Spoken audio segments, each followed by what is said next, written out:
Halo semua, ketemu lagi bersama gua dengan Manyala Movie. By the way, apa kabar kalian semua? Semoga baik-baik always ya.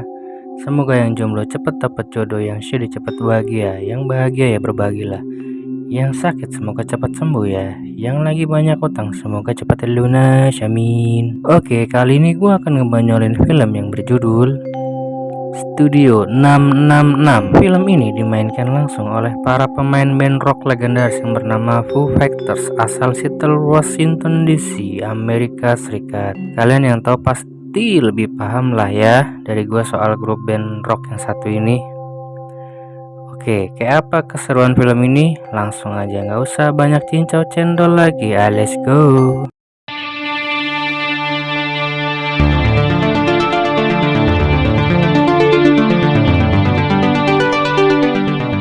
Scene diawali dengan sebuah rumah mansion Encino di tahun 1993. Terus kita dikasih lihat seorang wadon yang sedang sekarat, di mana ia akhirnya difatality saukan dengan palunya ampe mejerit, dan film pun baru dimulai.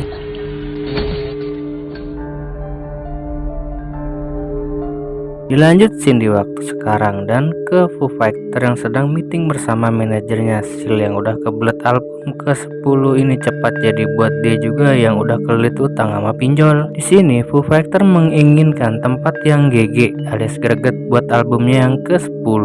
Sil pun mengabulkan permintaan mereka. Yaps, ke Mansion Encino pastinya.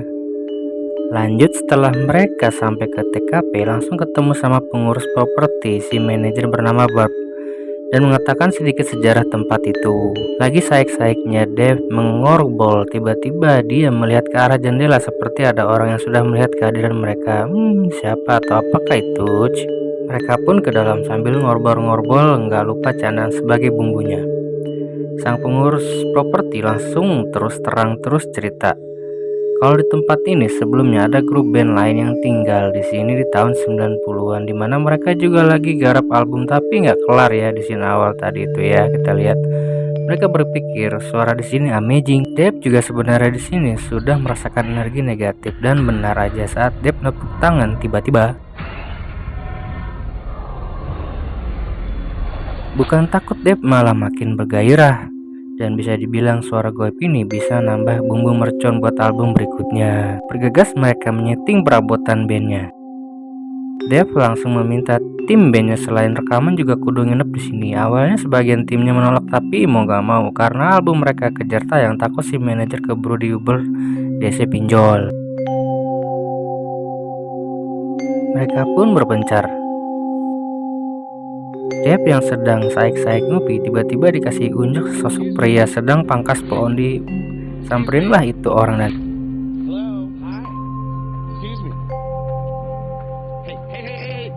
tiba-tiba anjir kok hilang, apa itu halu pakai nasi si Dev ya. Lanjut, mereka sedang enjoy ngeband, tiba-tiba di salah satu kabel perabotannya putus beraura hitam gitu. Dan saat si gondrong kruk mau coba menyambungkan kabelnya kembali, tiba-tiba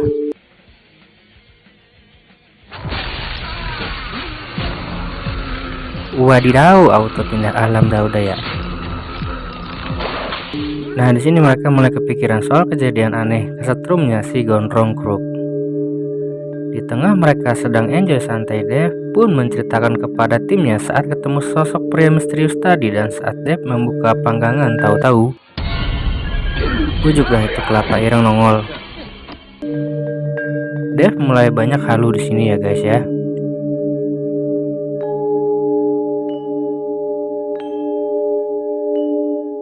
Mendadak mereka mendengar seperti ada orang, dan saat dicek oleh Dave, nggak taunya iya, rupanya seekor wadon bernama Samantha mengejutkannya yang mengaku tetangga mereka. Jenak si wadon itu ngetes suara falsenya yang berharap ya kali aja bisa direkrut jadi penyanyi latar gitu ya kan.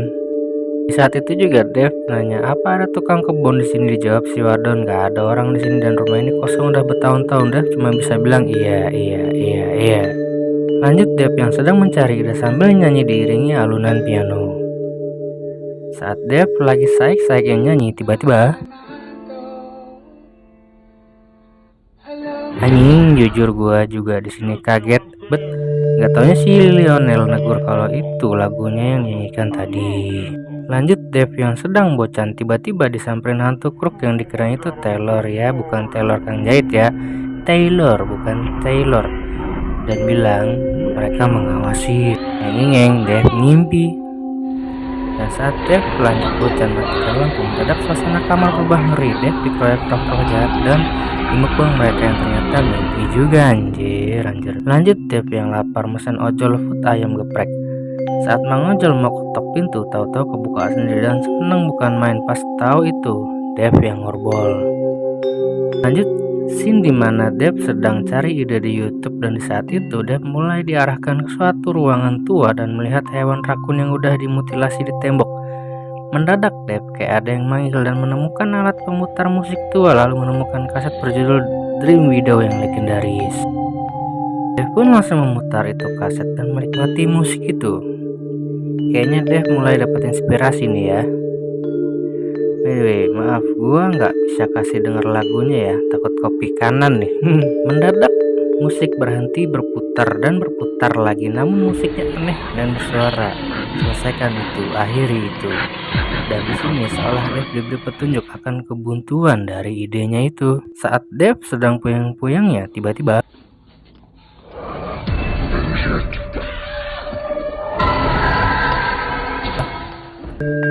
ada yang masuk ke Dev. Apakah itu?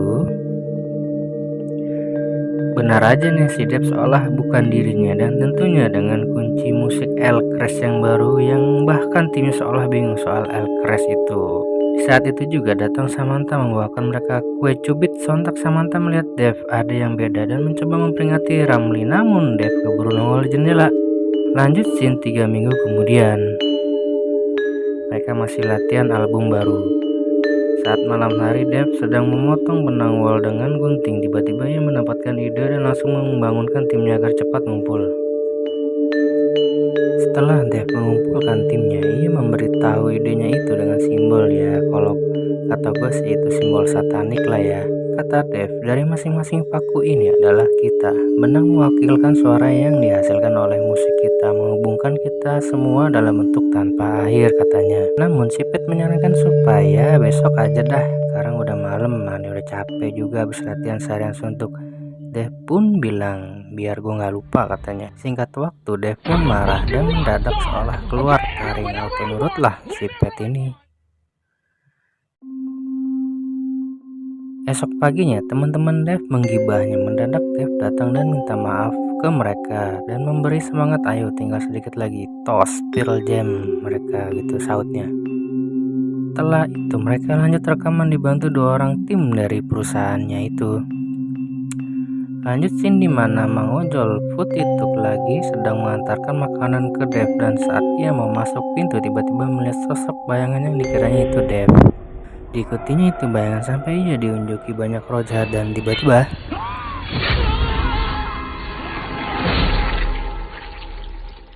dan timnya yang heran pun bingung kemana nih Mang Ojol. Singkat cerita, Dev dan temannya mengambil makanan mereka di depan pintu yang dikiranya si Mang Ojol ngantar makanan itu aja dan pergi. Lanjut mereka pun mukbang ayam geprek. Esok paginya si Bab datang menengok keadaan mereka, melihat rumah udah kayak kapal pecah dan menemukan Pet sedang bobok yang sebelumnya dikira mayat. Saat Pet menggeser kue dari Samantha, ia melihat tulisan di piringnya berbunyi sacrifice atau pengorbanan atau tumbal gitu ya guys. Di sini gue lihat Barb udah kenal sama Samantha kayaknya ya. Lanjut mereka latihan lagi yang mencari akhiran musik ampe over lah pokoknya, yang membuat si Siti ngap. Kesel sambil buang gitar dan keluar lanjut memanggang daging sambil ngedumel. Saat si Sifty sedang saik-saiknya manggang, tiba-tiba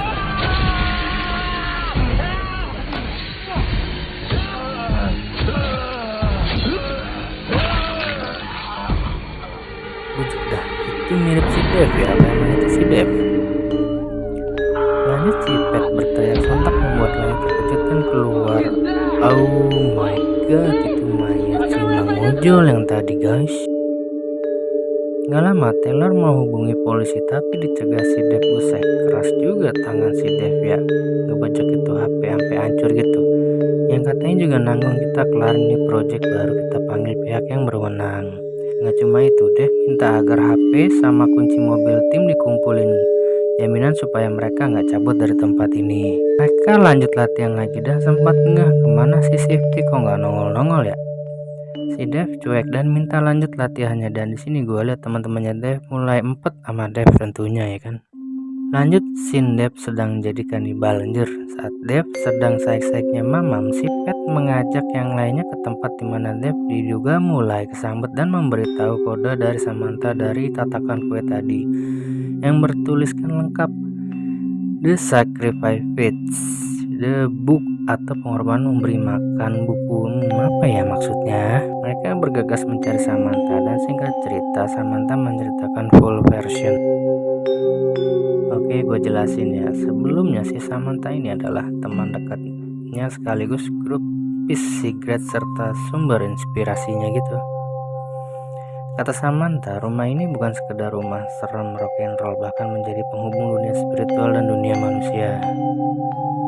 Disebut nama Greg Null, leader band Dream Widow yang sudah membunuh semua anggota bandnya di rumah ini. Kok bisa ya? Karena si Greg ini adalah visioner seniman ilmu hitam, di mana ia punya buku yang terbuat dari daging manusia dan menyimpan mantra rahasia dari Aleister Crowley. Ya bisa dibilang pesugihan gitu kali ya. Greg juga terobsesi lagu dari buku ini, Lacrimis de Ebirus atau Air Mata Dewa. Setiap hari ia minta bandnya untuk menyelesaikan lagu ini, dan ia yakin kalau itu terlaksana akan menjadi abadi dan roh di dalam dirinya akan menjadi jalur satanis ke dalam dunia manusia. Namun katanya si Samantha ini yang gue tanggap, Greg sempat sadar dan bunuh diri. Nah, karena lagu yang sering dilanjutkan band Dev terhenti dan dilanjutkan oleh Dev dan kawan-kawan. Dan dengan kata lain si Dev ini sedang kesambet roh si Greg gitu ya guys ya. Lanjut Samantha lagi, saat cerita tiba-tiba Dev nongol dan mereka mencabut. Setelah itu mereka mulai menyusun rencana nih. Singkat rencananya kudu cari buku itu yang ada di ruang bawah tanah, terus cari judul Protocol Van Houten. Kok kayak nama yang buat gue gitu ya, yang mana itu akan menutup portal dan mengembalikan roh-roh itu balik ke asalnya. Di obrolan ini emang ya si Rusli ini saai. Lanjut lagi, Pat dan Ned OTW TKP buku itu, dan Taylor kudu buat sibuk Dev. Terus Ramli ngapain buang, ntar juga tahu. Oh iya, di sini Samantha juga bilang kalau si Barb juga samanya sama Dev, kesambut roh juga katanya. Misi dimulai dengan Ned dan Pat sempat ngambil HP-nya. Nah ini si Ramli malah saik-saik ngadon kue, dan lagi saik-saik ngadon kue tiba-tiba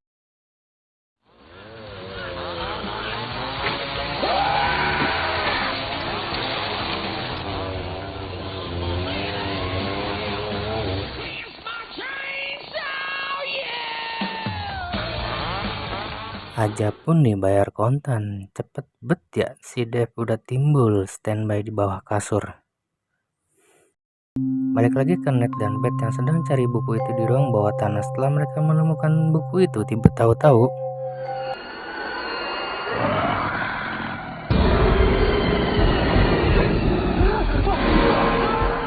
auto keluar semua. Itu roh-roh jahat nguber mereka ya bun. Balik ke Taylor dan Dev, dimana mereka akan menyelesaikan penutup musiknya. Ned dan Pat untuk sementara aman sambil baca-baca buku itu.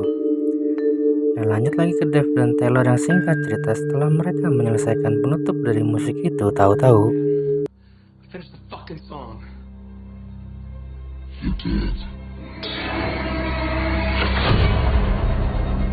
Anjir, si Dev belajar dari mana itu jurus topi Kung Lao ya? Ke Ned dan Pat yang sedang baca itu buku, di buku itu dijelaskan kalau udah jadi satanis itu sistem pencernaan berhenti, bisa melayang, terus perenggangan cucok rawanya yang berlebih, dan parahnya rasa lapar yang tak terpuaskan terhadap daging mentah, khususnya daging manusia. Saat bersamaan mereka berdua melihat Dev sedang mencincang anggota tubuh manusia. Wadidaw, siapa tuh? Itu masih Taylor tadi ya guys ya. Singkat waktu, Ned dan Pat ketahuan dan diuber Dave ngacir ke rumah udah banyak roh jahat. Setelah dapat kesempatan baru mereka menemukan cara dengan memanfaatkan air kolam renang sebagai air suci. Setelah mereka di kolam renang dan sempat main galaksi, Ned langsung membacakan doa dan air kolam pun bereaksi.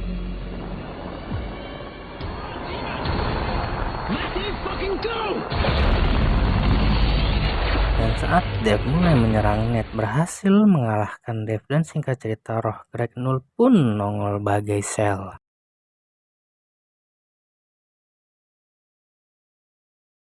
Dave langsung adu mekanik dengan Greg dan mendadak roh-roh anggota band Greg nongol juga dan mengembalikan Greg DKK ke asalnya dan sempat mengucapkan terima gaji.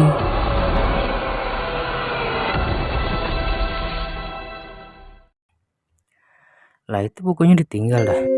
Lanjut mereka bertiga akan cabut di mana Ned dan Pat sedang berusaha membetulkan mobil mereka.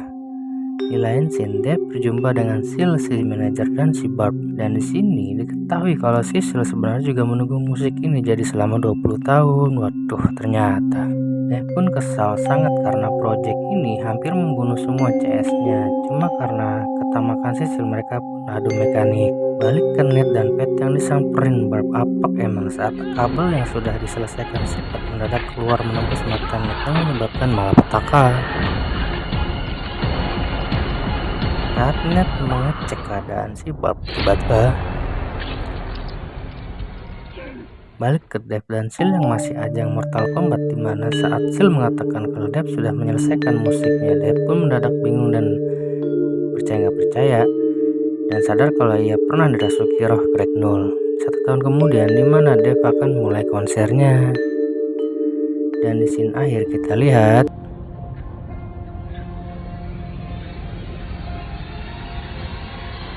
dan film pun selesai. Gimana, film yang menyeramkan pakai sangat bukan?